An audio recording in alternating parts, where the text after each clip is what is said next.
ఇక సింహరాశి వారి యొక్క ఫలితాలు.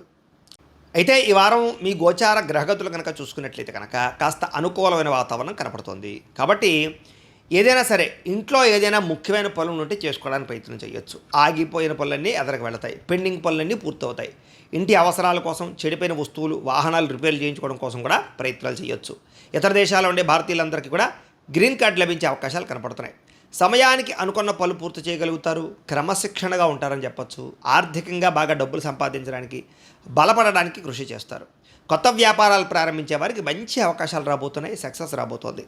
అనుకున్నదే తరువుగా ఏ పనినైనా సరే సకాలంలో పూర్తి చేయగలుగుతారు. అలాగే దాన ధర్మాది కార్యక్రమాలు చేయడానికి ఎక్కువ ప్రాధాన్యతనిస్తారు. తీర్థయాత్రలు, విహారయాత్రలు, ఇంట్లో పూజలు, వ్రతాలు, నోములు చేయడానికి కూడా ప్రాధాన్యతనిస్తారు.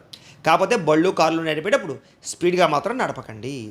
చిన్న చిన్న సమస్యలు ఉన్నా కూడా ధైర్యంగా ఎదుర్కొని పోరాడగలుగుతారు. వడ్డీ తాకట్టు వ్యాపారస్తులకి లాభాలు కనపడుతున్నాయి. మంచి పేర్లు తెచ్చుకునే పనులు చేయడమే కాదు, సంఘంలో కీర్తి గౌరవ మర్యాదలు పెరుగుతాయి. అలాగే ఉద్యోగులు కూడా అధికారులతో రిలేషన్ చాలా బలపడుతుంది. ఉన్నత స్థాయికి వెళ్ళగలుగుతారు.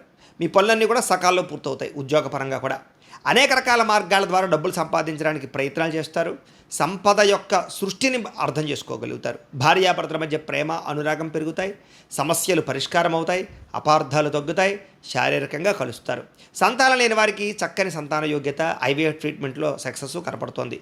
భూములు కానీ, గృహం కానీ, బంగారం కానీ, వస్తువులు కానీ కొనుగోలు చేసే అవకాశాలు ఉన్నాయి. వాటి మీద పెట్టుబడులు పెడితే డబ్బులు కలిసి వస్తాయి. మీకు విదేశీ ప్రయాణాలు బాగా కలిసి వస్తాయి. అలాగే వివాహాది శుభకార్యాలు కుదురుతాయి. వివాహం కోసం ప్రయత్నం చేసే వాళ్ళకి అనుకూలమైన వాతావరణం కనపడుతోంది. అలాగే డబ్బులు పెట్టుబడులు పెట్టేటప్పుడు, నిర్ణయాలు తీసుకునేటప్పుడు మాత్రం ఎక్కువ జాగ్రత్తలు తీసుకోండి. షేర్లో ట్రేడింగ్లో డబ్బులు పెట్టేటప్పుడు జాతక పరిశీలన చేయించుకోండి.